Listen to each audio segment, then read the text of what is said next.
This might be the best thing you have never heard of. Hi, I'm Gemma Stafford, a professional chef with over 20 years experience. And today I'm going to show you how to make traditional Welsh cakes. We'll mix a rich buttery dough, then cook them on the stovetop instead of the oven. And to finish, some butter and sugar while they're still warm. So a Welsh cake, for those of you who have not seen them before, lives somewhere between like a scone and a biscuit and kind of like a griddle cake. Very much that vibe, very fast to make, very delicious. So the dough is easy like a scone or a biscuit. We're going to start out in a big bowl with all-purpose flour, also known as plain flour. We're going to add in some granulated sugar. Next is our raising agent, and that's a little bit of baking powder. Nutmeg, I can actually, from far away, I can smell the nutmeg. It's definitely one of the warmer spices to be used sparingly. It's so strong, it's so concentrated, it's very lovely, but definitely go easy on it. You know, less is definitely more with nutmeg. Great fall baking, holiday baking. It's giving me all those lovely vibes. Cinnamon and a little bit of salt, as always. I'm just gonna mix those around together. This really is as quick to pull together. In Ireland, we make scones on the daily. So if you're used to doing that, these doughs are like so simple to make and bake within like an hour. Next up, we're going to add in butter, cold cubed butter. Same rules apply for biscuits and scones. You can leave it out for a few minutes at room temperature just to give it a bit of a soften, but you want salted butter, good quality, Irish if you can get it. We are going to blend it in to the dry ingredients. Now, if you've watched a lot of Bigger Bolder Baking over the last 13 years, you know I don't use a lot of tools, and actually a lot of recipes I've come up with require you to have minimal tools, like making a cake without an oven and making an ice cream without an ice cream machine. This is a tool that I probably use definitely once a week. It's a pastry blender. They're really inexpensive, super handy to have. And it just means that you can work that fat into your flour really easily. And the secret is actually not having to use your hands, because once you get your hands in there, it warms up the butter. And the key to any scone or biscuit or Welsh cake is cold butter.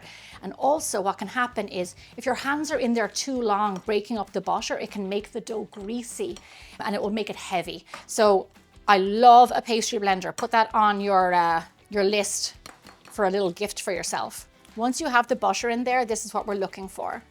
Something that resembles coarse breadcrumbs. Big lumps of butter, small lumps of butter. Another trick that works really well, that I've done this with scones, is actually freezing your butter and then grating it in. And that works really well too. And then you don't get your hands dirty either. So the fruit we're going to add into our Welsh cakes is traditionally currants. Now, you can always buy currants at home in Ireland in every supermarket. In America, I actually order them on Amazon because I find them really hard to find. But let me tell you something about currants. They're grapes, but here's the difference. It's called a black cornet grape. They are seedless and they're miniature grapes. And as you can see, these are like miniature raisins almost. So they are seedless. They come from black cornet grapes, and they are tiny. They work really well in this recipe because the cakes are kind of small.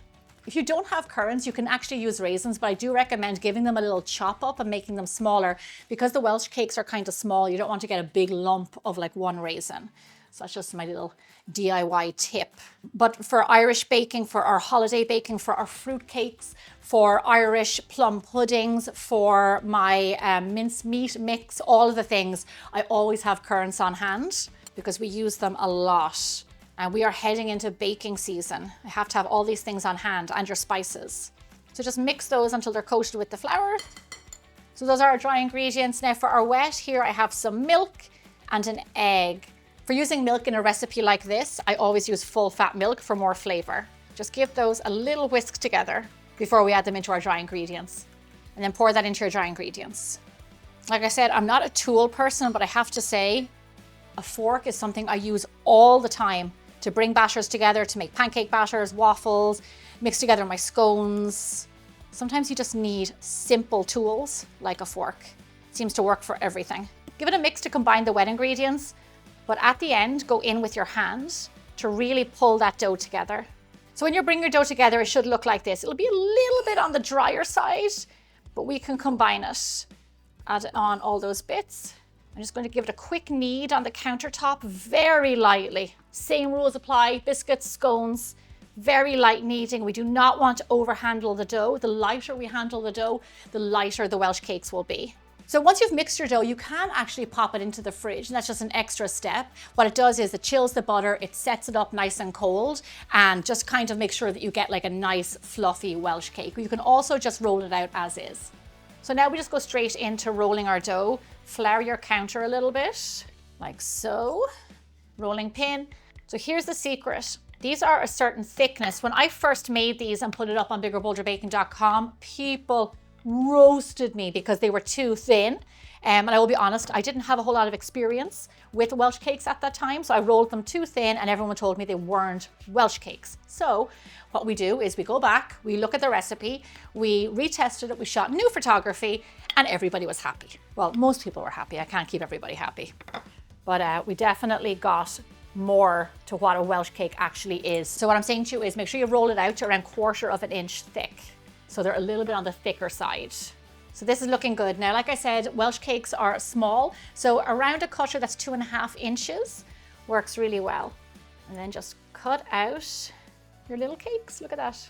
With the scraps after cutting out your Welsh cake, just kind of gently fold them over, and I probably will get like 2 more. But then after that, I stop rolling. There's a point where you just kind of stop using your scraps because it ends up kind of dense and heavy. So there we go. I got lots of Welsh cakes. Okay, lovely. So here's the thing. These are not going into the oven. These are pan fried, what you'd call kind of like griddle cakes. So I've got a setup over here. It only takes a few minutes. So follow me over and I'm going to show you how to cook them. So for the cooking, it does take a little bit of finesse. You have to be patient and just make sure to use the right tools. What I like to do is use a like stainless steel heavy bottom saucepan. Heavy bottom for something like this is really important, so your bottom doesn't get brown too fast. And we do want to cook these kind of slow, otherwise they're going to be raw in the middle. So the important thing about the heat of your pan is to have it on low. It's really, really important because this little dough has so much butter in it. It can brown or burn really quickly. So have your pan on low, let it preheat well, then pop on your little Welsh cakes. If you do have your flame at a medium or so, they will burn quickly. So give that a few minutes just to heat up. I've had mine on now for a bit. So this feels about right to me. So I'm going to pop on, depending on the size of your pan, a few at a time. Definitely don't want to overload your pan because the heat will go down quite rapidly. So put on a few, then this is really important. You have to have a lid for your pan. Put the lid on there and we're going to let these cook gently. We're going to be very patient for around 3 to 4 minutes or so. Low and slow is the way to go here. We'll keep a little eye on them, but I'm going to show you in a minute when they're ready to turn over. So while these are cooking, I'm actually going to do some of your hotline questions. What's the difference between a Welsh cake and a scone? Welsh cakes are done on the stovetop and scones are done in the oven. Can I use raisins instead of currants? Yes, you can. Just chop them up so you get like a little bite. As you can see, they're such small little cakes, so you just want to have it a little bit smaller. Why did my Welsh cakes turn out dry? It's a great question. Sometimes it's from overworking the dough or overcooking.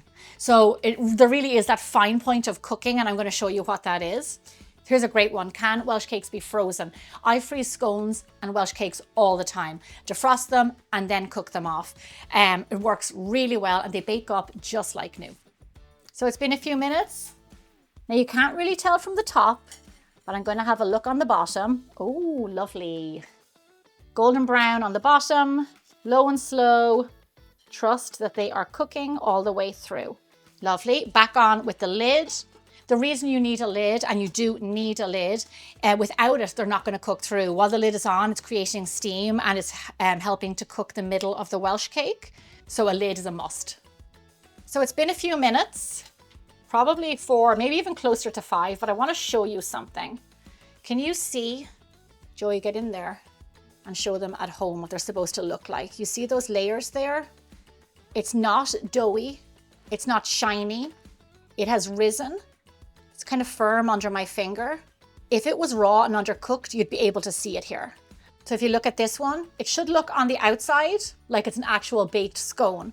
When the Welsh cakes are done, you will notice that they've risen quite a bit, and that's a good way to tell if it's completely cooked. So I'm going to take them off and I'm going to show you the last thing we do before we serve them. So once the Welsh cakes are cooked, we are not done yet because traditionally they are finished. I have some melted butter here. While they're still warm, this is really important because when they're still warm, it will actually soak up the butter. So we brush them all over, a little bit of melted butter, Irish butter if you have it, all over every nook and cranny, especially the crannies. I mean, seriously, anything brushed in butter is going to taste good. An old boot brushed in butter is going to taste good. Then we're going to just toss them in a little bit of sugar to coat them. Not too much, just a little light, little boop of sugar. And because of the butter, it's going to stick nicely to it. And also, this is the reason why you do it while it's warm. And as your remaining Welsh cakes come off the pan, nice and hot, brush and dip. Lovely. Look at those. So Welsh cakes are one of those recipes that are best served warm and freshly made. So that's exactly what we're going to do now. Welsh cakes are something I've really grown to love over the years. Very similar to Irish recipes, they're made with simple ingredients, done by hand, quickly and with ease. And the result is always homemade and delicious. The butter and sugar exterior is definitely something that makes them extra good, but on the inside, they're soft, buttery and light. The perfect kind of thing to have with a cup of tea. When serving Welsh cakes, I cut them open and smear some butter on the inside. These little cakes are definitely the most charming traditional bakes from Wales. Thank you so much for watching, and let me know in the comments below what other traditional recipes you'd like to see me make from around the world. I'll see you back here again really soon.